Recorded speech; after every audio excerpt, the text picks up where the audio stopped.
Привіт! В ефірі «Наші гроші». Мене звуть Денис Бігус, і сьогодні в нас випуск без суму та жалю. Виключно щасливі люди. Перший сюжет – це практично інструкція, як домогтись лояльності своїх підлеглих. Не секрет, що доволі часто судді отримують державні квартири і приватизують їх у надзвичайно стислі терміни. Ми присвячували кілька випусків цій темі, але в усіх цих випусках фігурували саме судді. А ось до персоналу суду, секретарів, канцелярії, таке щастя доходить надзвичайно рідко. Однак ми знайшли суд, в якому подарункова феєрія докотилась і до них.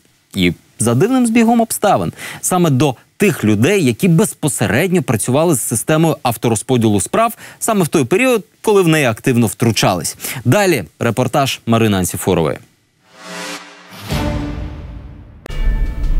Господарські суди. Тут вирішуються ключові фінансові суперечки бізнесу, але остаточно вирішує, у чиїй же кишені залишаться гроші, Вищий господарський суд України. Що для вас робота у Вищому господарському суді? Наверное, це все. Посада судді у Вищому господарському – це величезний вплив на бізнес, а отже й на фінансові потоки. Тож суд неодноразово намагались зробити ручним. Зокрема, взяти під контроль систему розподілу справ. У цьому вже рік підозрюють колишнього голову суду та його заступника – Віктора Татькова та Артура Ємельянова. В той час ви мали доступ безпосередньо до цієї системи, тобто вносити якісь свої корективи? Це неможливо. Голова ніколи цим не займався. Комп'ютерна система має абсолютно випадково обирати суддю для справи і цим гарантувати неупереджений її розгляд. Щоб призначити на справу свого суддю, керівники суду втручалися в систему з 2010 по 2014 роки. Звісно, не самі, а через довірених працівників. Було дуже дивно з'ясувати, що ці особи, 6 осіб, їх фактично збігли. Підозра закінчилась втечею Татькова з країни, а Ємельянов продовжив вершити правосуддя у статусі звичайного судді. В кримінальній справі вже рік, доки слідство доводить, що втручання в авторозподіл у Вищому господарському суді поставили на конвеєр, ми знайшли цікаві деталі. Вони свідчать, екс-голова був надзвичайно щедрим із своїми підлеглими з апарату суду, тими, що мали доступ до системи авторозподілу. Доказ цьому – один столичний будинок.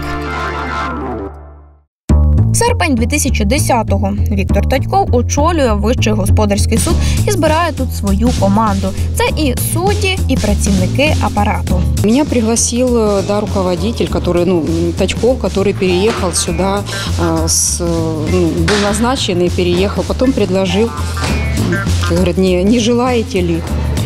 Так подумала, почему нет? Такое предложение, как говорится, поступает раз в жизни. Головна бухгалтерка Любов Соловйова приїхала працювати за Татьковим з Донецька в 2010 році. Вже в 2011-му вона отримує державну квартиру в новобудові на Печерську. Швидко і без особливих зусиль. Конкретно, я в тот момент переехала из другого региона, и мы нуждались в жилье. Если другие мои коллеги, у них не было такого статуса, у них не было статуса получить позачерговое, неочередное жилье, то в моем случае это было так положено было по закону. Який хороший Вищий господарський суд. Працюєш суддею, отримуєш житло. Працюєш не суддею і теж отримуєш житло. У 2011 році Соловйова конче потребувала поліпшення житлових умов за рахунок суду, а через рік приватизувала державну квартиру і одразу купила ще одну – сусідню. Ви тоді придбали її, я правильно розумію? Да. Якщо не секрет, за скільки? Приблизно. В пределах $40 тисяч. Це була не єдина не-суддя, яка тоді отримала державні квадратні метри. Щасливим власником столичної квартири стала й заступниця керівника апарату Ірина Галівець.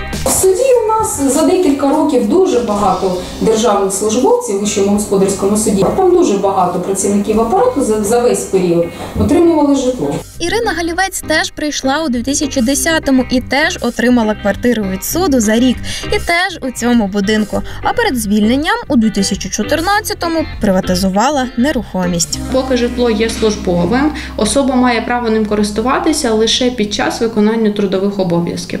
Коли виконання трудових обов'язків припинено, договір мав бути припинено, житло повернуто і воно мало бути передано іншій особі. І теж додатково вклала ще в одну квартиру для батьків. Двері в двері. У мене своя родина. Да, чоловік, дитина. Яким чином я можу претендувати на житлову площу до батьків? Ви ж розумієте. Вони купили, вони планували таким чином. Тому однокімнатна квартира. Зазвичай, коли суд хоче дати комусь службову квартиру, він звертається до фонду Київської адміністрації. Але цього разу суд за держкошт сам купив квартири і подарунки отримала вся команда Татькова. По квартирі отримали навіть спеціалісти канцелярії по роботі з автоматизованою системою справ. Державні квартири канцеляристам суду – надзвичайно рідкісний випадок, але за Татькова їм пощастило. І все це в одному і тому ж будинку. Причому у спеціаліста з авторозподілу Анастасії Курової опинилось право на власність навіть на 2 квартири. Пані Анастасія, Марина, програма «Наші гроші». Я хотіла поговорити, Я не хочу давати інтерв'ю. власне невеличке інтерв'ю щодо авторозподілу. Я хотіла розпитати, звідки ви взяли квартири. Отойдите, Пані Анастасія, мені потрібно поговорити. 2 квартири від держави. Нужно домой. Все. Пані Анастасія, я хочу взяти у вас інтерв'ю.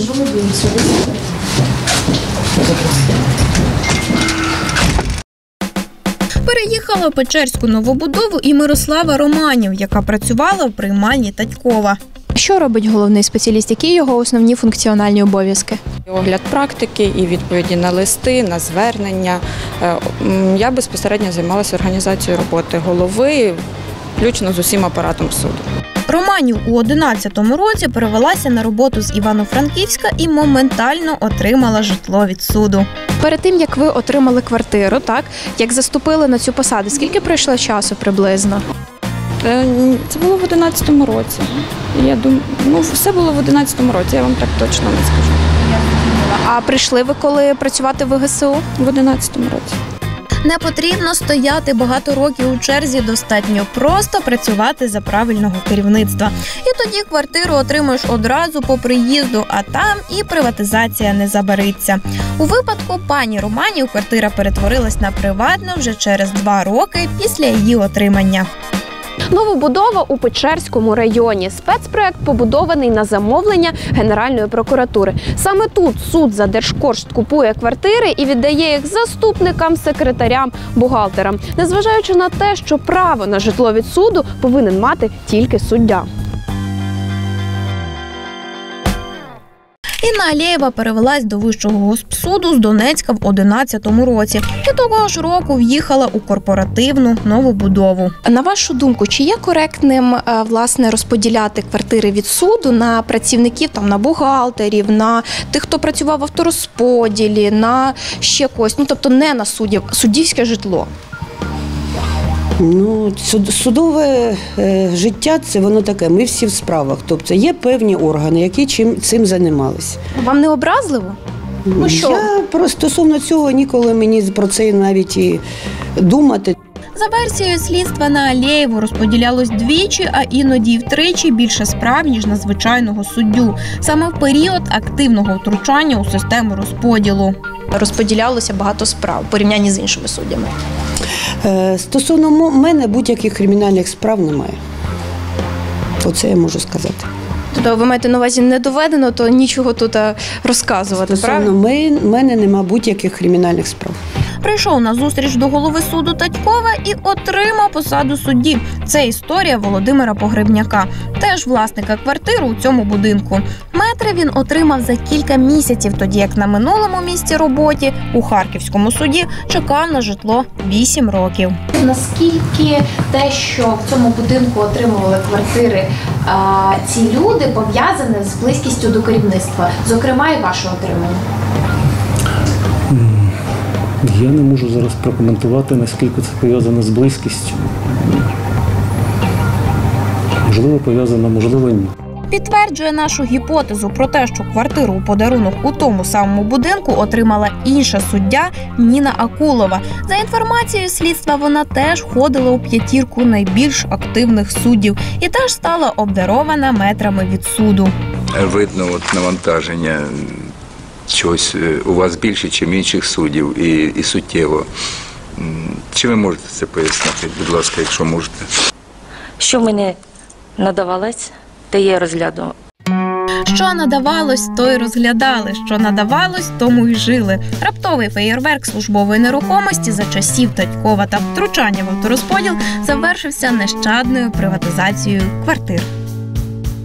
Найсумніше у цій ситуації те, що люди, які були премійовані за часів минулої влади, продовжують працювати за нинішньою. І це навряд чи допоможе оновити систему від старих кадрів.